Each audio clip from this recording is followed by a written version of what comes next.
Daou et Laberge ont convenu de mettre leur maison en garantie pour obtenir le prêt de 90 000 $ qui a été versé au syndicat.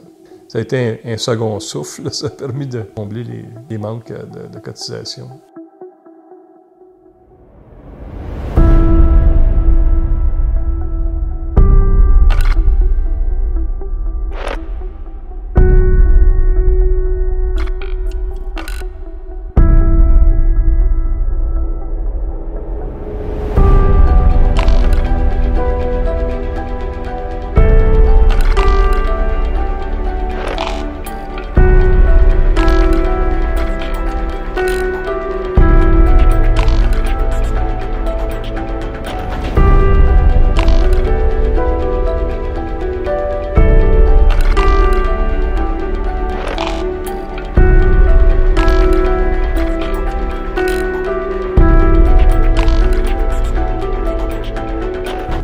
À l'époque, l'antisyndicalisme primaire de la Pratt & Whitney est tel qu'un lock-out devenu grève est déclenché en janvier 1974. Ce conflit, parfois violent, durera 20 mois et sera à l'origine d'une loi anti-SCAB, bijou législatif quasi unique en Amérique.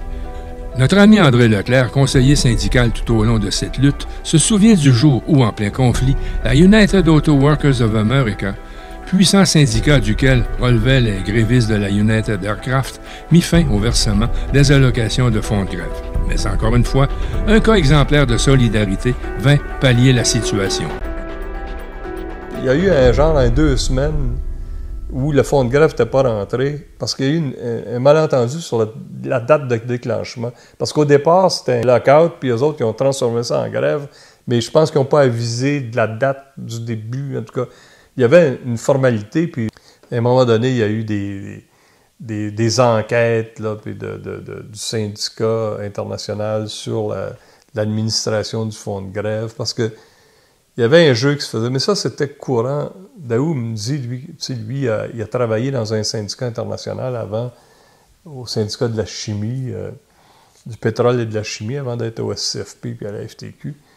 Puis c'était admis, ça, c'était comme ça. Quand il y avait un conflit, des gens, des fois, qui se trouvent du travail pendant un conflit, ils ne peuvent pas faire de piquetage. Alors, ils abandonnaient leur prestation de grève, puis c'est versé dans un fonds commun pour aider les plus démunis, puis tout ça. Ça se faisait. Puis eux autres, ils ont fait un peu plus que ça, c'est qu'ils ont même encaissé les prestations de grève des SCAB. Alors, il n'y a pas d'affaire à avoir de prestations de grève. Les chèques étaient émis, puis ils étaient endossés plus ou moins, puis...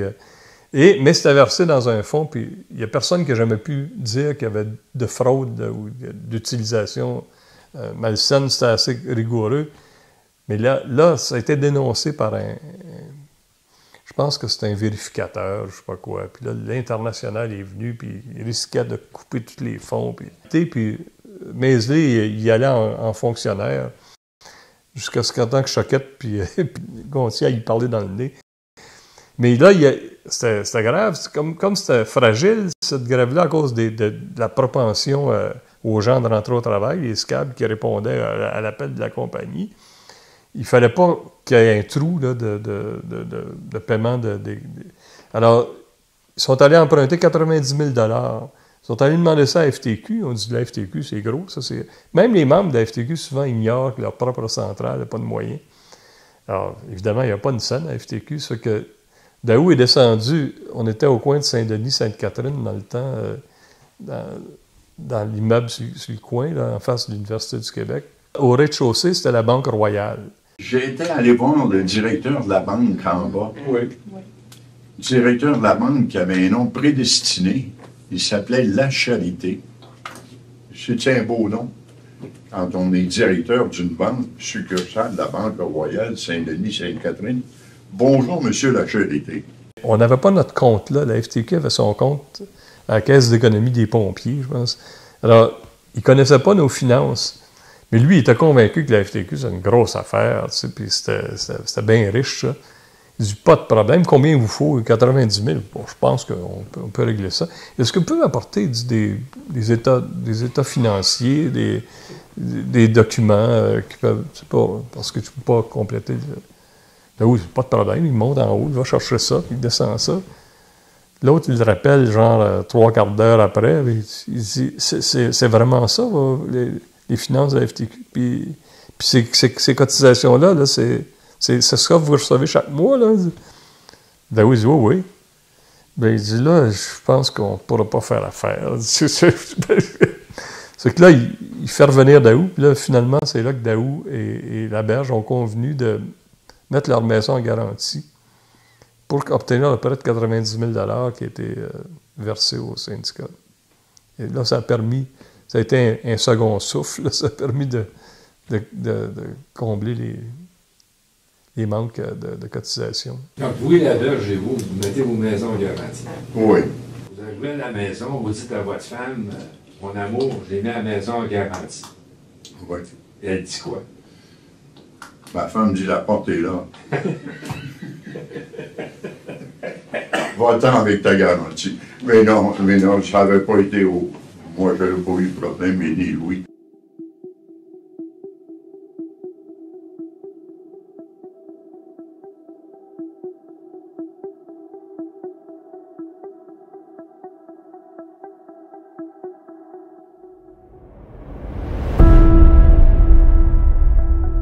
Chers confrères d'armes, dans votre lettre du 2 avril 1976, vous m'avisiez pour la première fois qu'en juin 1974, la FTQ avait prêté la somme de 90 000 $ à notre section locale 510.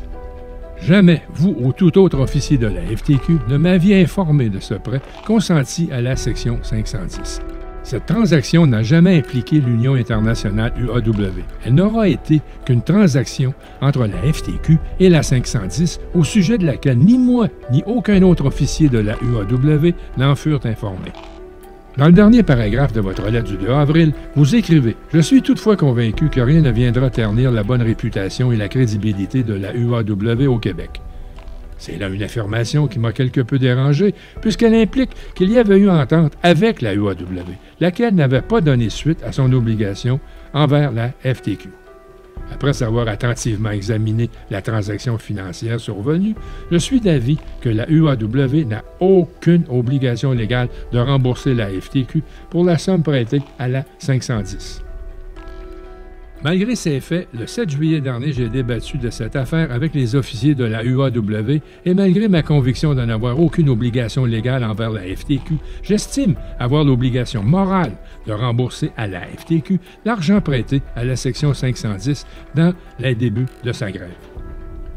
Veuillez donc trouver 6 juin un chèque de 103 281 $ et 10 sous, ce qui inclut le capital et les intérêts dus par la section 510 à la FTQ.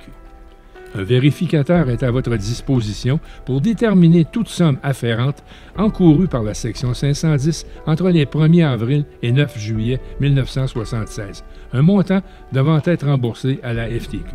Fraternellement, Émile Messier, secrétaire trésorier.